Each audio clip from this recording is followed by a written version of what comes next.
ओम नमः शिवाय दोस्तों। आज हम लोग बात करने वाले हैं शिव महापुराण के बारे में। कुछ ऐसे उपाय जो कि अगर आप लोग करते हो तो आपकी ज़िंदगी में सुख समृद्धि को आप पा सकते हो। इन सबसे पहले हम जानेंगे कि शिव पुराण में ऐसा क्या क्या लिखा है। और इन सबसे पहले अगर आप लोग मेरे चैनल पे नए हैं तो चैनल को सब्सक्राइब कीजिए और कमेंट बॉक्स में हर हर महादेव अवश्य लिखिए। सो चलिए बात करते हैं। शिव पुराण भगवान शिव को समर्पित है। इस पुराण में भगवान शिव की लीला कथाओं का वर्णन किया गया। साथ ही इस पुराण में भगवान शिव की पूजा व्रत के नियमों को भी बताया गया।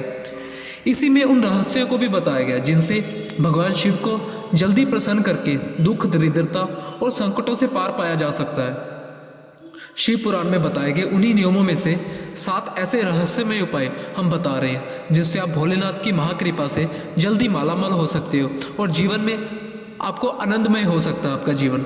शिव पुराण में शिव भक्ति के कई तरीके और उपाय बताए गए हैं। आइए जानते हैं शिव पुराण के उन्हीं उपायों को जिनसे आप जल्दी धन संपन्न और खुशहाल हो सकते हैं। अभी यहाँ पर हम बात करेंगे महाशिवरात्रि पर शिव पूजा का लाभ।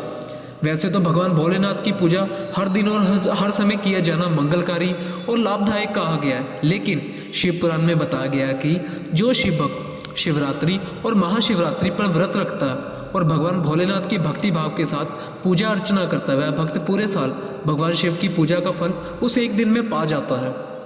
इसीलिए शिव कृपा की इच्छा रखने वालों शिव भक्तों को शिवरात्रि के दिन व्रत अथवा फलाहार रखकर भगवान भोलेनाथ का व्रत करना चाहिए और रात्रि काल में विशेष रूप से शिव जी की पूजा अर्चना करनी चाहिए। शिवरात्रि की पूजा में रात्रि काल की पूजा विशेष फलदायी होती है। इसकी वजह यह है कि शिवरात्रि के दिन ही भगवान भोलेनाथ का अग्निस्तंभ लिंग पृथ्वी पर पहली बार प्रकट हुआ था और इसी समय से भगवान शिव की पूजा लिंग रूप में आरंभ हुई है। शिव मंत्र और जप की संख्या।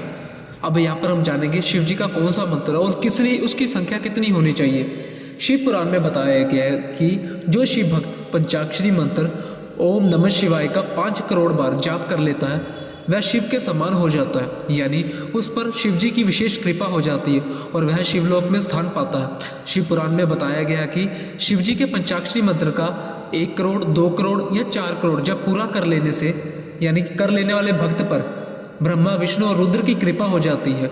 ऐसे शिव भक्त स्वयं अपने लिए धरती पे तमाम सुख पा लेते हैं। इनके दर्शन करने वाले दूसरे मनुष्य भी ऐसे शिव भक्तों के दर्शन के पुण्य से लाभ पाते हैं।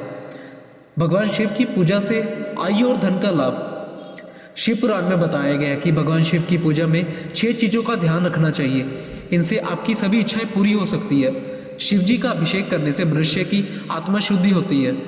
गंध चंदन लेपन से पुण्य की प्राप्ति होती है। नैवेद्य अर्पित करने से संतुष्टि और आयु की वृद्धि होती है। शिव जी को धूप दिखाने से धन की प्राप्ति होती है। भोलेनाथ को धूप दिखाने से ज्ञान की प्राप्ति होती है। पान यानी तांबुल अर्पित करने से तमाम संसारिक भोग की प्राप्ति होती है। अब बात करते हैं भगवान शिव की पूजा के नियम। शिव पुराण में बताया गया है कि शिव भक्तों में साधकों को कुछ बातों का खास ध्यान रखना चाहिए। पूजा के समय शिवलिंग के दक्षिण दिशा में उत्तराभिमुख होकर शिव जी की पूजा करनी चाहिए। पूजा करने से पहले साधक को माथे पर त्रिपुण चंदन लगाना चाहिए। शिव जी की पूजा में बेलपत्र का बड़ा ही महत्व है, इसलिए शिव जी की पूजा के बेलपत्र भी बहुत ज़रूरी है। जो साधक मिट्टी के शिवलिंग बनाकर नियमित शिव जी की पूजा करते हैं वह शिव के प्रिय होते हैं और भगवान शिव इनके समस्त दुखों को हर लेते हैं।